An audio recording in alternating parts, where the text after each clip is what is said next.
Bonjour à tous et bienvenue sur ce nouveau Pitch Day des rencontres digitales IREF sur le thème du commerce alimentaire et plus particulièrement du thé. Je suis Elsa et nous sommes ravis d'accueillir aujourd'hui Sébastien Guinoiseau, directeur retail de l'enseigne Daman Frères. Bonjour et merci beaucoup Sébastien d'avoir accepté notre invitation. Bonjour, je vous remercie. Alors Sébastien, avant de démarrer notre interview, est-ce que vous pourriez s'il vous plaît pitcher rapidement sur votre concept ? Alors, on va parler d'abord de l'entreprise Daman Frères, qui est créateur d'infusions, comme la baseline indique. Nous importons, nous aromatisons selon nos propres recettes et dans notre manufacture à Dreux de 35 000 m², nous faisons tous les métiers dus au thé jusqu'à la vente en magasin, qui est l'objet de cette interview.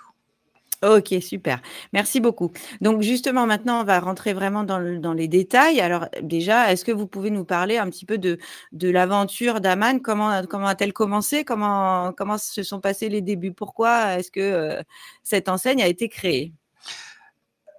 Elle a été créée il y a très très très longtemps, parce qu'on remonte à 1825, où notre métier à l'origine, puisqu'on avait déjà une manufacture, c'était de produire pour les autres, pour d'autres marques. Donc, il n'est pas utile de les citer là. Et il y a une dizaine d'années, un peu plus de 15 ans même, la direction de l'époque s'est dit, mais finalement, pourquoi on est très connu dans le B2B et si on en faisait une marque connue auprès du consommateur? En 2008 arrive la première boutique en propre, la nôtre, Place des Vosges, qui est aujourd'hui notre flagship. On en ouvre une deuxième en 2011, on en ouvre une troisième en 2012, et à partir de là, on s'est dit, OK, ça marche bien, ça marche même très bien, et on a voulu partir dans l'aventure de se faire connaître encore plus auprès du consommateur en développant un concept de magasin. Ok. On en arrive aujourd'hui où ça fonctionne plutôt pas mal parce que finalement, on est à 32 boutiques en France et à l'export et on a un plan qui prévoit de les multiplier par 2, voire par 3. Ah, génial. Et du coup, toutes ces boutiques, elles sont plutôt situées dans des grandes villes, dans des villes moyennes. Quel type de situation et de localisation vous recherchez? Alors, on en a déjà en propre 8 à Paris et région parisienne, bientôt une 9e. Et ensuite, pour le développement, on a préféré attaquer les grands sujets, c'est-à-dire les grandes villes, donc Lille, Lyon, Aix, enfin, et tant d'autres du coup, de façon à pouvoir avoir de l'expérience sur notre concept. Est-ce qu'il est rentable? Est-ce qu'il est profitable pour ceux qui investissent dedans? Est-ce que les gens nous reconnaissent, les consommateurs nous reconnaissent? On était très très parisiens auparavant, donc est-ce que Daman Frères fonctionne à Aix-en-Provence, à Brest, à Grenoble et ailleurs? Et du coup, on a acquis de l'expérience qui nous permet aujourd'hui de cibler des moyennes villes autant que de grandes villes. Ok. Et comment est-ce que vous vous positionnez sur le marché du thé? On sera sur les thés premium, les thés haut de gamme. Il y a un autre segment qui s'appelle aussi les thés gourmands. Bon, je l'aime un peu moins parce que finalement, ce serait péjoratif à l'égard de tous les autres marchés, mais ce sera sur du thé premium. Oui. Ok. Et quel est l'ADN de Daman Frères? Quelles sont les valeurs que véhicule l'enseigne? Les valeurs qu'on véhicule dans nos boutiques sont exactement les mêmes que celles qu'on a perdurées pendant des siècles, c'est-à-dire la manière dont on travaille le produit, avec beaucoup d'exigences, donc une des valeurs, du savoir-faire. Nous ne sommes pas une entreprise qui va déroger à son authenticité. Par exemple, on n'a aucun souci éthique, en tous les cas, à arrêter de la mise en vente de produits qui nous sembleraient pas conformes pour des raisons de goût, des raisons de qualité. Même si c'est la première vente, même si c'est le plus gros chiffre d'affaires sur cette ligne de produits-là, on aura cette valeur-là et on garde cette valeur-là qui est la qualité avant tout. C'est toutes ces valeurs-là qu'on a dans notre manufacture ici à Dreux. On les transporte en magasin pour les transformer dans le même système de valeurs, dans des règles métiers en magasin. Ok, parfait. Donc, j'imagine que c'est aussi ces valeurs que vous allez rechercher chez les candidats que vous allez recruter au sein de Daman Frères. Oui, exactement. D'ailleurs, quand on parlait de ville tout à l'heure, mais en fait, ce qui compte avant tout pour nous, c'est toujours l'investisseur avant tout. On pourrait avoir la plus belle ville, le plus beau local disponible aujourd'hui, on serait bien embêté parce que du coup, on n'aurait peut-être pas la personne de valeur, en tous les cas celle qui correspond au nôtre, pour investir dans ce local-là. Donc, on commence toujours, et on a toujours fait comme ça et on va continuer à faire comme ça parce que ça marche bien, parce que ça nous permet aussi d'avoir aujourd'hui un réseau avec des gens de grande valeur qui permet du coup de faire une famille.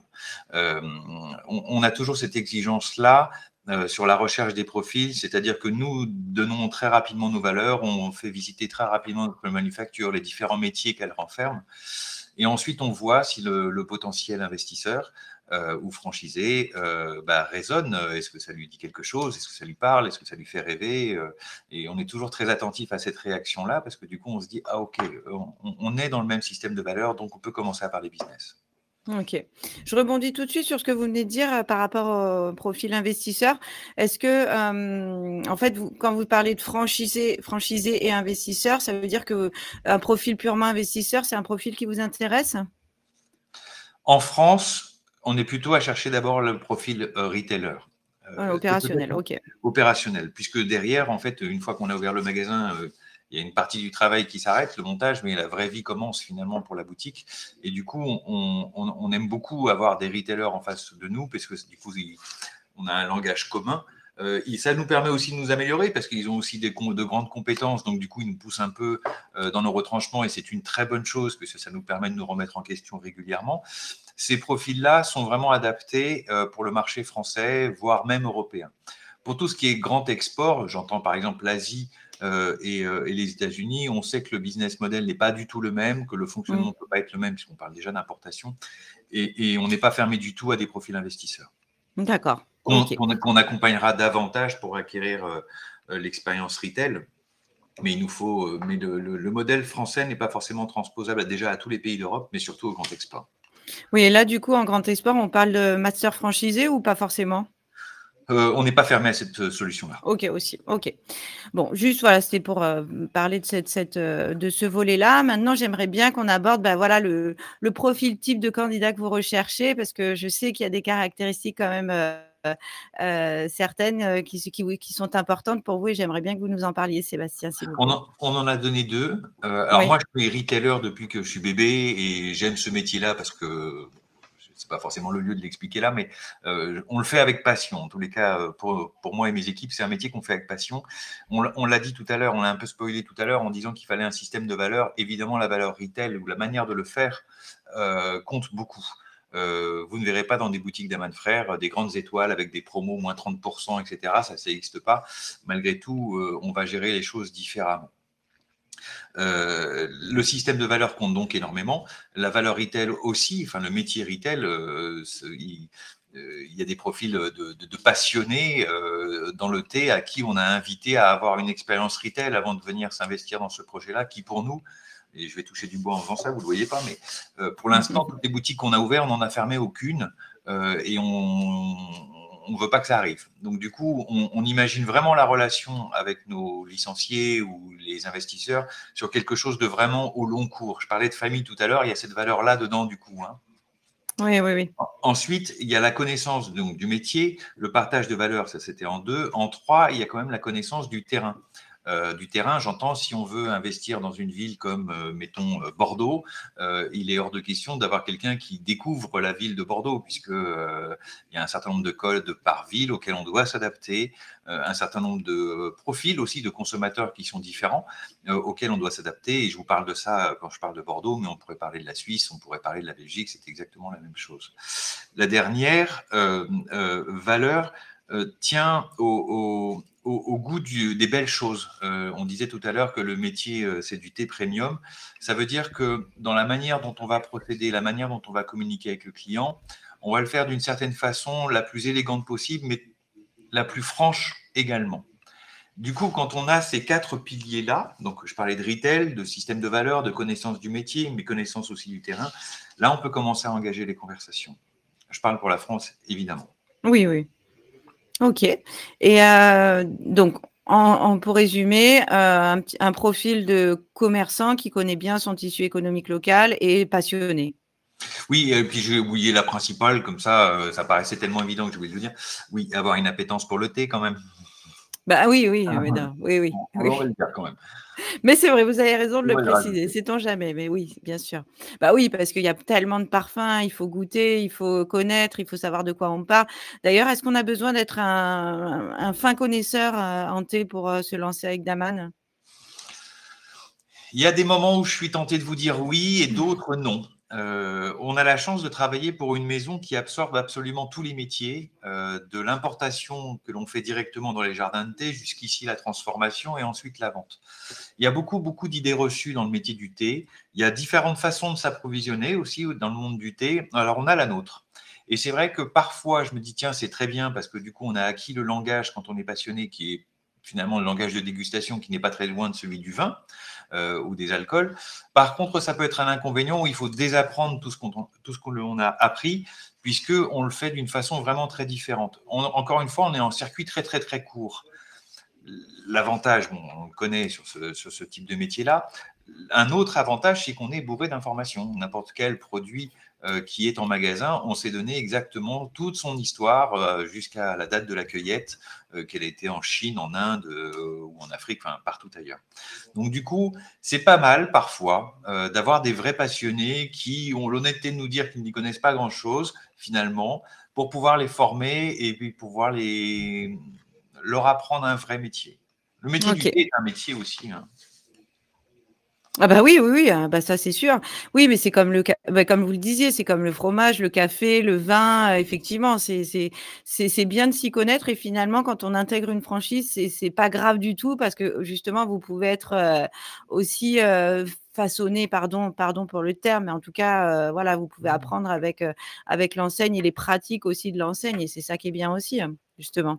Voilà, mais à la fois par la manière dont le fait l'enseigne et à la fois par l'ensemble des informations qu'on a en direct Et tout sur à le fait et bien sûr, bien sûr. Est-ce que c'est mieux d'entreprendre seul ou à 2 avec, Daman Frères, hein? J'allais faire une blague en disant ça dépend de qui sont les deux. Oui, bah, c'est Absolument sûr. aucune importance. En fait, absolument aucune importance. Il y a tous les formats. Aujourd'hui, on a les formats de personnes qui sont seules, des formats de personnes qui sont à deux. Bon, je suis tenté de dire qu'à partir du moment où on investit chez Daman, on n'est plus tout seul. Il y a un Oui. mot que j'ai pas donné tout à l'heure, c'est l'accompagnement. Je l'ai un peu raconté en Oui, mais disant que pendant la vraie vie. on en reparlera, c'est pour ça. Mais finalement, quel que soit le profil, c'est intéressant pour nous parfois d'avoir un binôme sur des villes un peu compliquées, puisque du coup, on a un double retour et ça peut permettre de faire ça. Il n'y a pas d'exigence particulière d'être seul ou à deux. OK Dans le projet, de et toute façon, on ne sera jamais tout seul. Donc voilà. mais c'est quoi les villes compliquées? Enfin, qu'est-ce que vous appelez une ville compliquée? Les villes compliquées vont être les villes qui vont être les plus réactives à un certain nombre d'événements sociaux. Je pense à des manifestations. Il y a des villes qui étaient plus réactives que d'autres sur la partie gilets jaunes, sur la partie D'accord, OK. événements, on va dire événements de Sociaux. société, quoi. Et du coup, les Mmh. événements de société, on n'arrive pas trop à les anticiper. Et c'est vrai que du coup, là, quand on a un binôme, ça permet d'avoir d'autres versions, parce que nous, de Dreux, on n'a peut-être pas du tout ce cas-là, on n'a peut-être pas du tout cette actualité-là, et d'avoir un deuxième regard peut aider. Oui. OK. Est-ce qu'il y a un âge moyen, ou un âge qui est plus non, pas un âge moyen, c'est sûr qu'il y en a un, mais un âge plus adapté qu'un autre, pardon, pour entreprendre avec Daman? Non, il n'y a pas de ce genre de discrimination-là. Non, non, non, non. Enfin, je dis discrimination parce que ce serait ainsi que je le pense, en fait. Ça rentre pas dans la qualité du profil, parce qu'on a des OK. gens d'une trentaine d'années qui sont tout aussi mûrs et prêts que des gens d'une cinquantaine. C'est pas un paramètre. Oui, ça va être du cas par cas, quoi. C'est Et on a suivant. la chance de pouvoir travailler encore en cas par cas. Donc, du coup, bah, on l'estime, mais c'est vraiment pas un paramètre, là. OK et est-ce qu'une reconversion est un plus, pour vous? Ou pareil, ça n'a pas d'importance?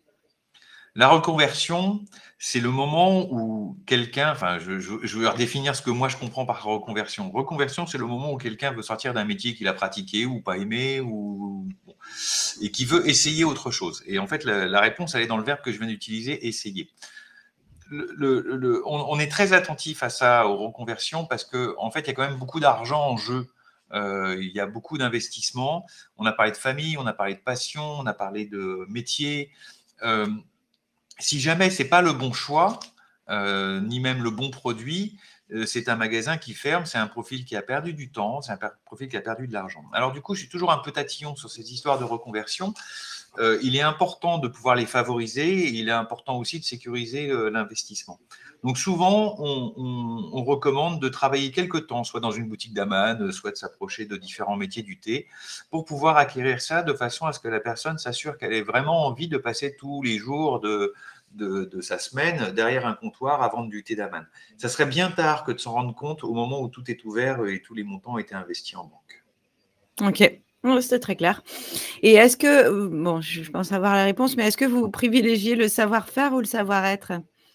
Les deux, c'est ça que vous imaginiez comme réponse? Mais oui, Oui, parce mais que oui, vous en avez parlé déjà, donc on oui. en a parlé parce qu'il y a quelque chose qu'on n'a pas dit, c'est que la manière de le vendre et le moment final, ça reste le moment de la dégustation.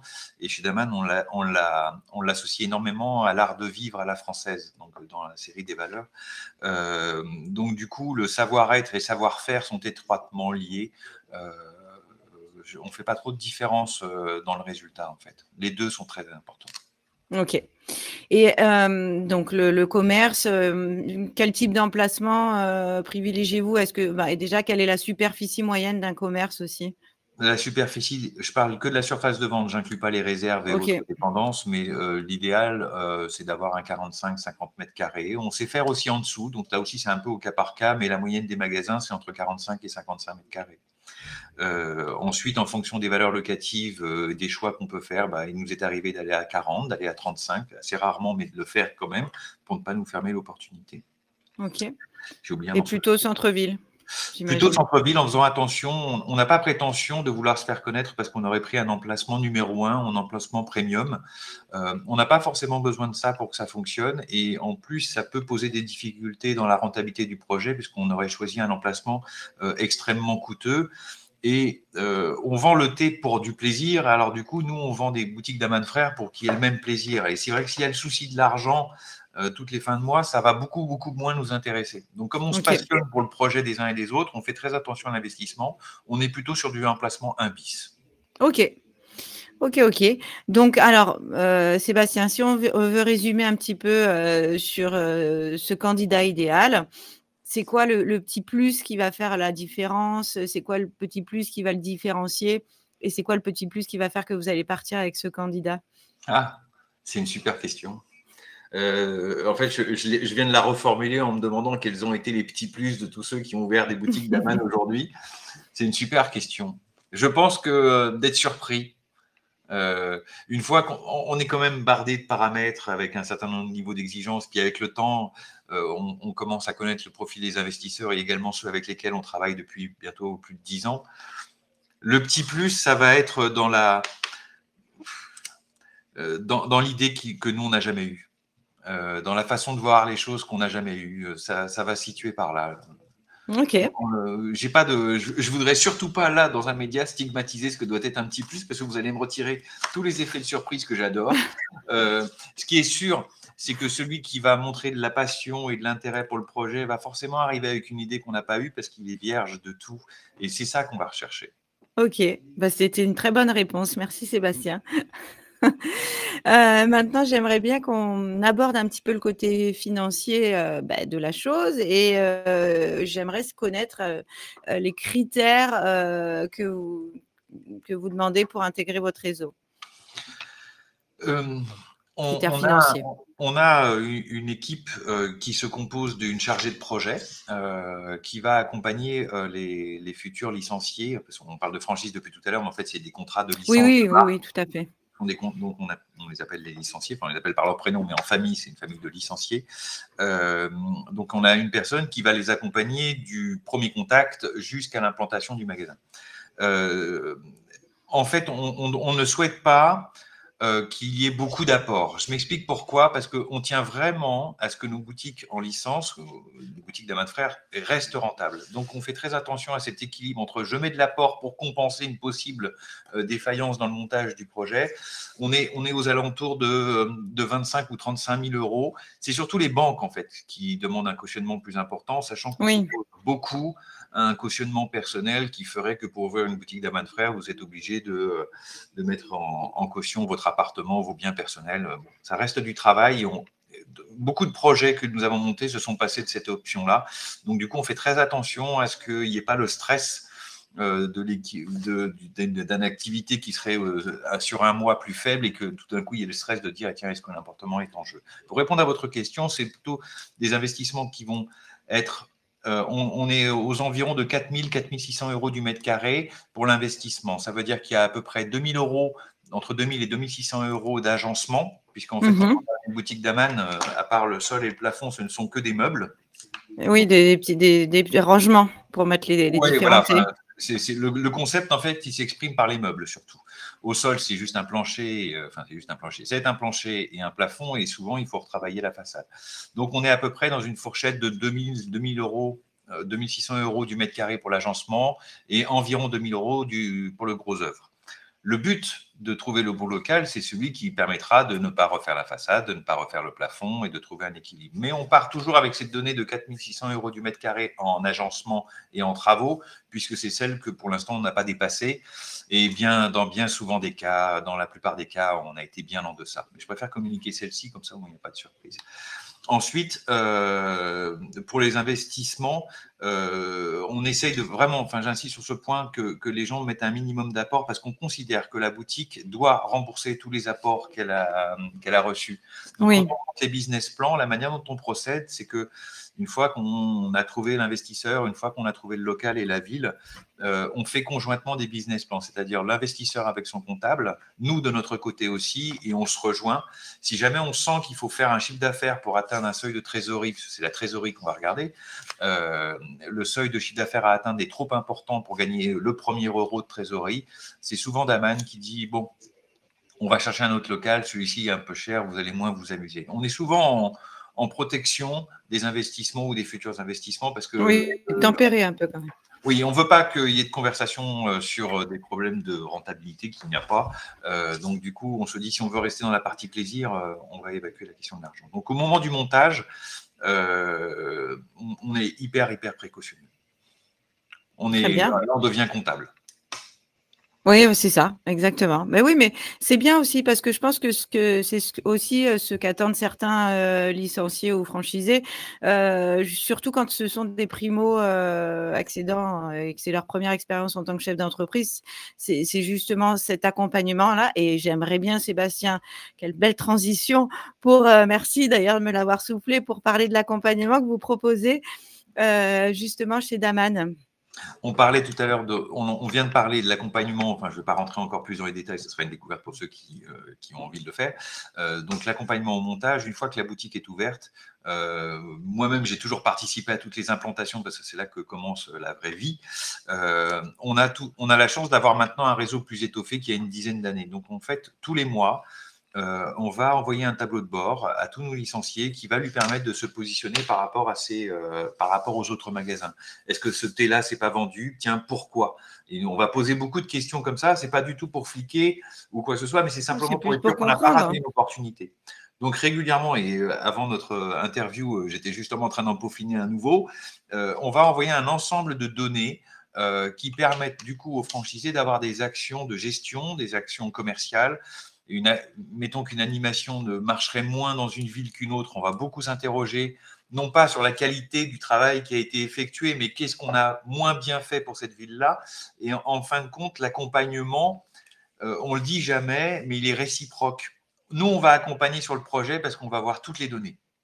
On va aussi administrer un certain nombre de questionnaires au moins une fois par mois pour savoir qu'est-ce qui s'est passé sur le terrain, ce que seuls savent les personnes qui sont sur place, quels ont été les succès, quelles ont été les choses à améliorer. Et nous, on va toujours se remettre en question par rapport à ça en gardant quand même notre ligne de marque en tête. Mais l'accompagnement, il est double parce que c'est finalement eux aussi qui nous accompagnent à nous améliorer. Donc l'accompagnement, ça va être vraiment sur des aspects gestion, vraiment sur des aspects commerce, de formation aussi. On administre pas moins de 3 formations pour ouvrir une boutique d'Aman Frères. Une sur le produit dans notre manufacture, une autre sur le système de caisse, puisque tout le monde a le même système de caisse, et encore une autre à passer au moins 5 jours minimum dans nos boutiques à Paris, dans les nôtres, pour pouvoir apprendre la manière dont on fait un paquet cadeau, la manière dont on parle de tel produit ou de tel autre. Donc du coup, comme on fait vraiment partie de la même famille, nous, dans ce même service, nous gérons à la fois les boutiques en propre et les boutiques en franchise parce qu'on fait finalement assez peu d'écart. Une fois qu'on s'est séparé de cette question de contrat de licence, pour Daman Frères, une boutique à Aix-en-Provence en licence ou une boutique à Paris, on en communiquera exactement de la même façon et on l'accompagnera avec exactement les mêmes outils. Pas moins, pas plus. Ok. Donc, à la limite, pour résumer cette réponse qui est absolument compliquée, et je pourrais m'en excuser, on accompagne nos licenciés exactement comme nos propres magasins. Non, mais c'était très clair, hein, on a compris. Okay. Moi, j'ai compris. Ok, parfait. Et du coup, Sébastien, merci pour toutes ces informations. Je vais vous laisser le mot de la fin. Je vous laisse conclure si vous le souhaitez, si vous le voulez bien. Ça fait 2 fois que vous me faites lever le nez à me faire rêver comme ça. La première, c'était sur… en fait, sur toute l'interview, je suis resté sur cette question qui est assez géniale, qui au final, évidemment qu'on a un objectif d'ouvrir plusieurs magasins. Évidemment que de rencontrer des nouveaux profils, c'est quelque chose de génial. D'ouvrir une boutique, de l'implanter, c'est toujours magique. Alors surtout, j'ai fait partie de cette première génération qui a ouvert la première boutique de manière tâtonnante et d'en ouvrir encore plus. La 33e me fera tout aussi plaisir que la deuxième. Non, on fait ce métier-là parce qu'on a envie de se développer, ça c'est certain. Et on fait aussi ce métier-là parce qu'on a envie d'être surpris. On a envie de voir notre marque dans les yeux des autres. Et cet effet dont vous parlez tout à l'heure, c'est exactement ce qui nous motive aussi. Eh bien, génial. Merci beaucoup, Sébastien, pour tous ces éléments qui ont été, j'en suis sûre, très intéressants et instructifs pour les futurs licenciés. N'hésitez pas à vous rendre sur le stand de Daman Frères pour retrouver toutes ces informations et bien d'autres encore, ou prendre directement contact avec Sébastien et son équipe si vous souhaitez démarrer une nouvelle aventure avec Daman Frères. Merci beaucoup, Sébastien. Je vous en prie, merci.